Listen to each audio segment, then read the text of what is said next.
Kuwait আন্তর্জাতিক বিমানবন্দরে terminal 1-এ drone ও ক্ষেপণাস্ত্র হামলায় বেশ কয়েকজন প্রবাসী বাংলাদেশি আহত হন। তাদের স্থানীয় হাসপাতালে চিকিৎসা দেওয়া হচ্ছে। হামলায় গুরুতর আহত দুজনের অবস্থা আশঙ্কাজনক। এর মধ্যে মানিকগঞ্জের শারমিন আক্তার আইসিইউতে এবং ফরিদপুরের মোহাম্মদ শেখ রাসেল পর্যবেক্ষণে রয়েছেন। এছাড়া হাসপাতালে ভর্তি আছেন সাতক্ষীরার মোহাম্মদ খলিল গাজী।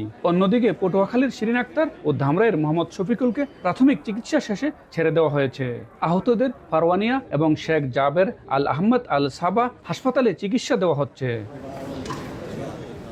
সংকটকালীন সময়ে আহত প্রবাসীদের পাশে দাঁড়িয়েছেন বাংলাদেশ দূতাবাস। হামলার খবর পাওয়ার পরপরই হাসপাতালে চিকিৎসাধীন বাংলাদেশিদের দেখতে ছুটে যান রাষ্ট্রদূত মেজর জেনারেল সৈয়দ তারেক হোসেন। সরকারের পক্ষ থেকে সব ধরনের সহযোগিতার আশ্বাস দেন তিনি। দূতাবাস কর্তৃপক্ষ আমরা তাদের সাথে যোগাযোগ রাখছি, হাসপাতাল কর্তৃপক্ষের সাথে যোগাযোগ রাখছি এবং তাদের যে কর্মস্থল যে কোম্পানির সাথে আমরা যোগাযোগ রাখছি তাদের কল্যাণের ব্যাপারে। এদিকে হামলার পর বিমানবন্দরের কার্যক্রম আংশিকভাবে ব্যাহত হলেও নিরাপত্তা মূল্যায়ন শেষে কিছু ফ্লাইট পুনরায় চালু করা হয়েছে। পরিস্থিতি নিবিড়ভাবে পর্যবেক্ষণ করছে কুয়েত সরকার। মঈন সুমন, সময় সংবাদ, কুয়েত।